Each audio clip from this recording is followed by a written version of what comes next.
Hopefully everyone can see my screen. So we're looking at the latest findings from the Dairy Costings Focus Report, which is launched today, taken from figures from the Dairy Costing Service. So we've got a range of services from margin over purchase feed, health and fertility, and more recently we've added antimicrobial reporting right the way through to the costs of production. So the service has been running for over 25 years, and of those 25 years, myself and Richard have been involved for the majority of those years. I've been at Kingshay for 22 years now. So looking at the 13th edition of the Dairy Costings Focus Report, and every year I say that it's really interesting to write this, and Olivia Cooper from AgriHub and her team have helped write the wording for this. But every year there's different messages. It's always interesting to look at the reports and always some key findings. And we've really tried to focus on the positive messages within the report because there are a lot of positives within this, even though milk prices are not as we were hoping they would be, but still quite strong compared to previous years. So the analysis that we've got within the reports, it draws on data from over 1,000 conventional herds that are using our costing service and 83 organic herds, which is the same herds that we've had from last year's report. So a very good data set that we're comparing against. So when we're looking at splitting it by quartiles, so looking at top 25% and bottom 25%, particularly when it comes to production systems, we've got a really good set of data within that to compare against. So what we'll go through today, and there's a lot more information in the report that we haven't covered today, but we're going to go through a lot of the key findings. So we're going to look at trends over the past 10 years, looking at production systems, which we've done for a number of years now, milk price analysis, looking at milk from forage, which is important, and health trends and fertility trends. What we have also got in the report, but we haven't included in this launch today, we've got the regional analysis. We look at milking frequency, so looking at robotic herds versus twice a day and 3 times a day milking. There's a page on input price analysis, looking at fertiliser and feed costs compared to the milk price. We've also got milk yield bands, because quite often we like to compare against others herds that are in a similar milk yield band and also a similar herd size. In this report, we've got a new section on cell count trends. So we've taken out the heifer trends that we had in last year, because a lot of the age at first calving and a lot of the other trends that we had on the heifer page, there wasn't anything new from last year's report. So we've added in the cell count trends to support a lot of the trends that we've got found on the mastitis section. And we've also got the organic update, and also Channel Island and crossbred herds. There's a section at the back on those data sets. So looking at the key trends, so the biggest message really is about milk prices. So milk prices averaged for the year 38.2 pence per litre, which was down 17% on last year. We started the year at 45.1 pence per litre, so it's starting to come down from the high of December 2022. So when we analysed it last year, it was starting to come down. We ended the year at 39.1 pence per litre average, so that's a 6 pence per litre difference. But during that year, the trough reached a bottom in July 2023, so it has come up slightly since July, but not by a great deal. So it's still lower than a lot of the costs of production for many producers. So it's something that is making challenges on farm in terms of profitability for many. Looking at average milk yields, they were similar to last year at 8,441 litres per cow, but the most noticeable difference was in milk from forage, which was down 3% to 2,691 litres per cow. And as a result, many herds were feeding more concentrates to try and keep the milk yields up at a similar level, because forage quality wasn't quite what it was the previous year. So that had a knock-on effect on margins as well. However, concentrate costs fell back to average £339 per tonne. So that meant that the total bought in purchase feed costs averaged 12.02 pence per litre. So people fed slightly more concentrates because it was slightly cheaper than the previous year to try and keep up the milk yields to the similar yield level to before. So we have seen really positive marked improvements on health incidences. There is an exception with lameness trends, which I'll come on to in a bit. But what we have found is that with the milk prices coming down, the cost of health and infertility have declined as well. So that's a positive. But overall, margin over purchase feed averaged £2,210 per cow, or 26 pence, 26.2 pence per litre difference, average compared to last year. So one of the key bits that we've added in to the report is a bit of an infographic on the summary page showing some of the key trends, which there are a lot of red arrows going down, but similarly there are also, particularly on the health trends, there are some green arrows going down as well. So feed costs have come down, but also we've seen mastitis cases per 100 cows coming down, and fertility trends have improved as well. So even though milk prices had an impact on margins, there are other trends, positive trends within the report as well. So looking at trends over the last 10 years, so herd size has fluctuated in the last 5 years, but we have seen herd size increased by 2 cows to 219 cows, which back in 2013, it was 185 cows in the herd. So that's quite a big improvement or increase in the herd size. Milk from forage we have seen it come back up to what it was before 2012 and 2013 levels. But it's still kind of fluctuating, and last year it was better than this year. We had the impact of the dry summer on 2022. So last year in the launch, we were talking about a very dry summer of 2022, whereas this year I think it's the complete opposite. And this year we're talking about the wet weather of the winter and ongoing potentially wet weather through the summer.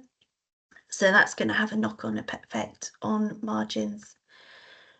So what we have seen that it did force a later turnout for some herds. So looking at the production system, so we've been doing this for a number of years now, and not just splitting the production systems by calving pattern. So we've got spring block calving, autumn block calving, and split block, but also all year round calving. What we've tried to do is looking at the days grazing within those systems. So for the all year round calving, we found that over 70% of herds fell within all year round calving. So by splitting it into the days grazing, it shows that some herds have more of a grazing focus and some herds have more of a housing focus. With the herds that have more of a housing focus, they're likely to have higher overhead costs as well. So it's a very different system. So by splitting it, that within the report, we've shown that within System 5, 42% of the herds lie within that all-year-round calving with a housing focus type system. So that's why we split it into 7 key production systems, so 2 organic herds type production systems as well. And what we have done is, as we've done in previous years, the grazing focus herds, we've ranked them by margin over purchase feed per litre, because grazing and land availability will be a limiting factor. Whereas the housing focused herds, we've looked at margin over purchase feed per cow because it's all linked to milk yield and because you've got higher overhead costs as well. So we often get asked which system is more profitable, and it's not that straightforward. Although we do give trends to a margin over purchase feed, and it is a good indication of profitability, it's not the full story. But what we have done is looked at the highest systems. So on a margin over purchase feed per litre, system 3, where they're block calving herds with a housing focus, comes out higher on pence, and the system 5, so both housing systems come out higher on the margin per cow. Whereas if you're looking at margin per litre, then the spring calving herds and the system 2, the block calving herds with a grazing focus, come out higher. And that might be due to timings with seasonality, and when the milk price was coming down, it coincided with their peak milk production. So looking at system 5, and we've done it slightly differently this year. So looking at system 5, we've included this chart, and this is a chart that we used in our antimicrobial report. So each column, each bar is an individual herd, so you can see the range within there. So when you're looking at comparing to similar herds, you can see where you lie within that range. And interestingly, when we plotted it for all the different systems, it was a similar profile. So you had the median and the top and the bottom 25%. It was a similar pattern on the herds. And interestingly, when you look at them, they are comparable. So each system is profitable, but it just depends where you are within that, whether you're in the top 25%, which for this system averaged £3,062 per cow, whereas the bottom 25% averaged £1,958 per cow. So for a 200 cow herd, that's a difference of £220,000 per year, just in the difference in the margins. So that is a wider range of last year. And each year I say that range is getting wider, but it's getting wider still. And that's due to a range of different efficiencies, but also milk prices as well. That can have a big impact on efficiency. So looking at milk prices, what we have seen is that they peaked in December 2022, and they came down since then. So when we did the report this time last year, it was on a downward trend. It reached the bottom of the trough in July, and since then it has picked up. So it has averaged 38.2 pence per litre, but hopefully that will still continue on there, but they've been slower to increase since it reached the trough. So looking at milk from forage, so as I said previously, milk yields were down 3% on last year, but when you look at the ranking herds by milk from forage, so looking at the top and bottom 25% by milk from forage, there is a difference of 67,000, or just under £68,000 a year, just by making better use of forage. So that has a big impact on margins. So moving on to mastitis. So on last year, mastitis has improved by 3 cases per cow. So this is analysing herds using our level 3 costings. So there's about 200 herds included in this sample. So a smaller sample set, but still a good number within this sample. So what we have seen is that they've improved by 3 cases per 100 cows. So over the 5 years, that's a drop of 10 cases per 100 cows.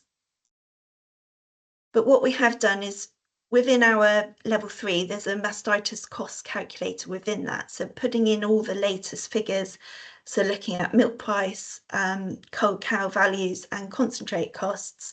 So what we have found is that because of the falling milk prices, it's come down by £51 per case. What we have also seen is that culling for mastitis has dropped back. So last year it's 8.7% of the herd were leaving due to mastitis, whereas this year it's 8.1%. And what we've done is we've plotted, because we've been doing it consistently the same way over the last 10 years, we've plotted the cost per case within this, because a lot of people still quote figures that were 10 years ago when milk prices were at 25 pence per litre. But as you can see, the last 3 years, that's had a marked increase because due to the milk price.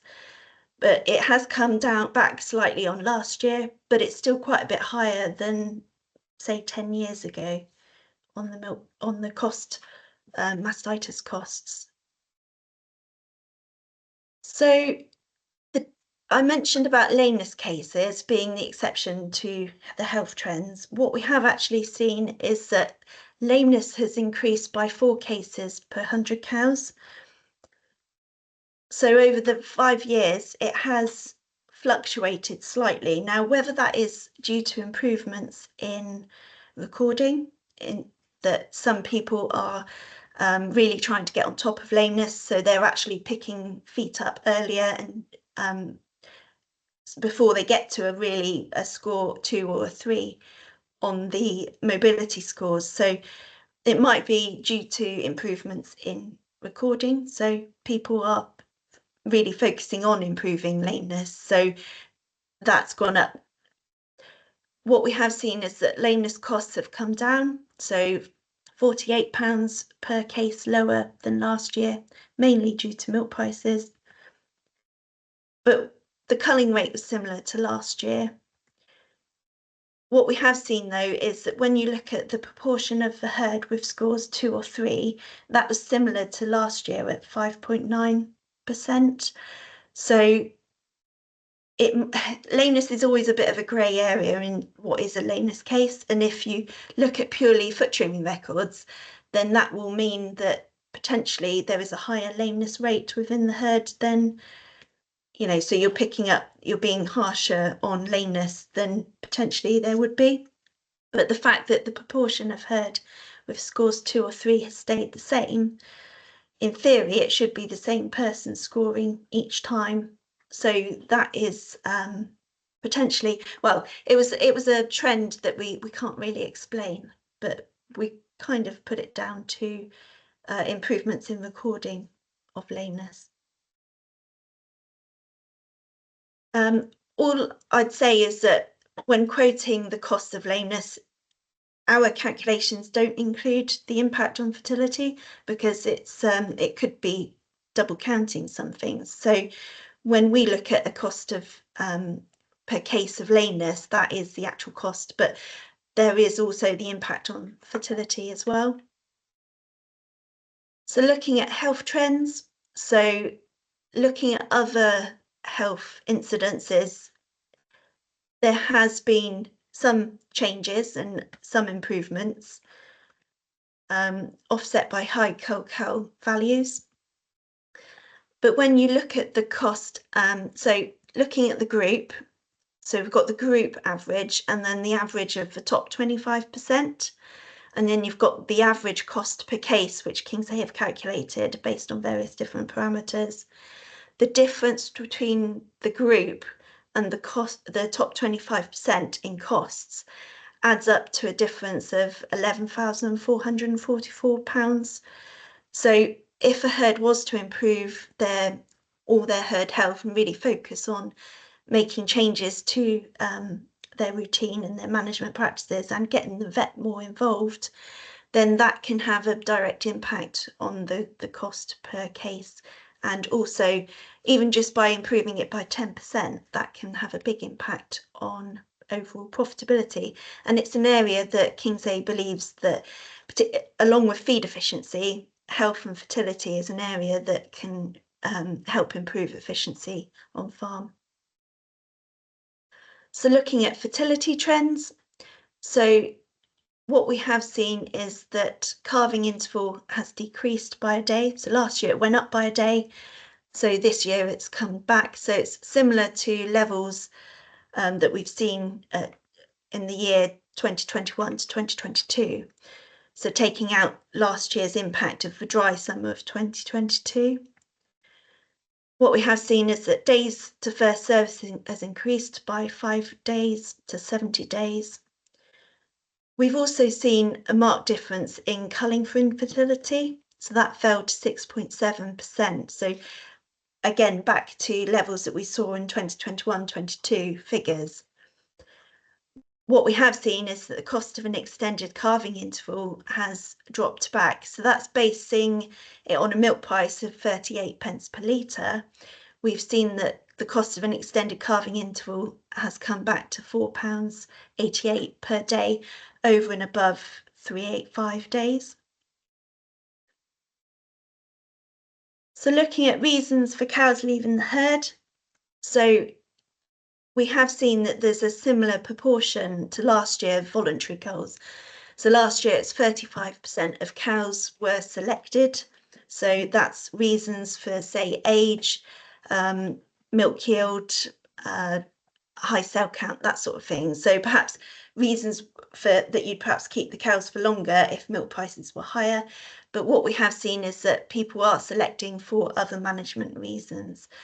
So this also takes into account culling for cows being sold as freshly calved heifers. That's taken out of the equation as well. But fertility still is the highest reason for culling, and since we've been doing this report, it hasn't really changed much. So it's still around 25% of culls are for fertility related reasons, whether that's aborted, not in calf, repeat breeder, or other fertility reasons. What we have seen is that mastitis is still the second highest at 8.1%, but as I said, it is down on last year. And other notable changes, we have seen an increase in TB, but then that was because last year it was quite a bit lower at 3.3%, whereas now it's at 5.1% of cows are leaving the herd due to TB related reasons. But what we have seen is that people are selecting more for low yielders. So perhaps because milk prices have come back, they've kept cows for longer in the herd than they perhaps should do. So they've been culling for low yielders. We've also seen injuries come back. So last year it was at 7%, whereas this year it's come back to 5.8%. And whether that's due to improvements in cow infrastructure or improvements in cubicles, it's hard to say. But the other notable one is Johne's disease that was at 5.4% last year, and this year it's come back to 4.7%. So I've got my final slide. So, and it's a similar message to last year, really. Dairy producers have worked really hard to maintain production levels, particularly with a challenging wet winter and spring across all areas of the UK. So it's not just been one area. Like last year, it was the dry summer was particularly affecting herds in the southwest of the UK, whereas this year it seems to be across all areas. So that has meant that it's been a knock-on effect of milk from forage. We've also seen that the milk price to feed price ratio is the lowest that it's been since we started doing the costings. So I looked back over the last 20 years, and I think it got to 1.15 back in 2017. But this year it was the lowest it's been at 1.13. And what we have seen is that the gap between the top and bottom quartiles has got wider due to feed efficiency and also herd health. But very much producers should focus on marginal gains, because whatever small improvements can all add up to better margins further down the line. So that is the end of my presentation. So I'm going to hand over to Richard for questions. Thank you, Catherine. Who would like to start with the first question? By all means, please put cameras on if you wish. If anyone has any questions after, you can always email me as well, or email Olivia with those questions. Hi, Catherine. Charlie Reeve at Farmers Weekly here. Just a quick question. You mentioned in the report there was some regional analysis as well. What did this show out of interest? So what it has shown, I mean, similar trends to last year, really, but what was most noticeable was the milk from forage. It wasn't just one area that has come down, because what we have seen is that in Scotland, they actually improved their milk from forage. So there are some noticeable changes, but it's still the same picture that within here, the highest margin per cow, just looking at the report, that came out, the south had the highest margin per cow, was on a pence per litre basis.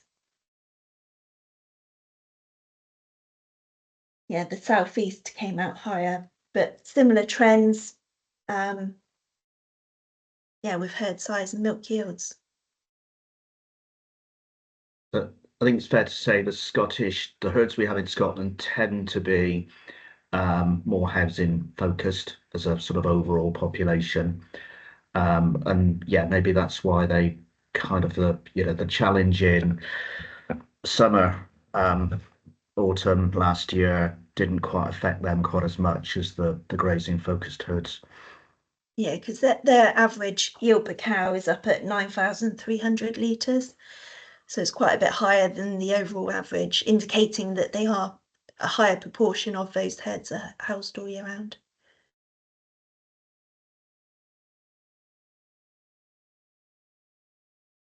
Any further questions? Is the link to the website with the report should be up and running now. We've put that live. So what I would do is email through a copy of the report as well. And if there's any questions afterwards, once you've had a chance to read the report, or if you want any images of specific charts, let us know. Okay. Right, well, if there are no further questions, thank you, Catherine. And as Catherine said, if anyone wants sort of any more detail or to discuss through any aspects of the report with either Catherine or myself, then please do get in touch. Thank you for attending. Thank you all. Thank you very much. Thank you. Thank you. Thank you. Thanks very much, Catherine.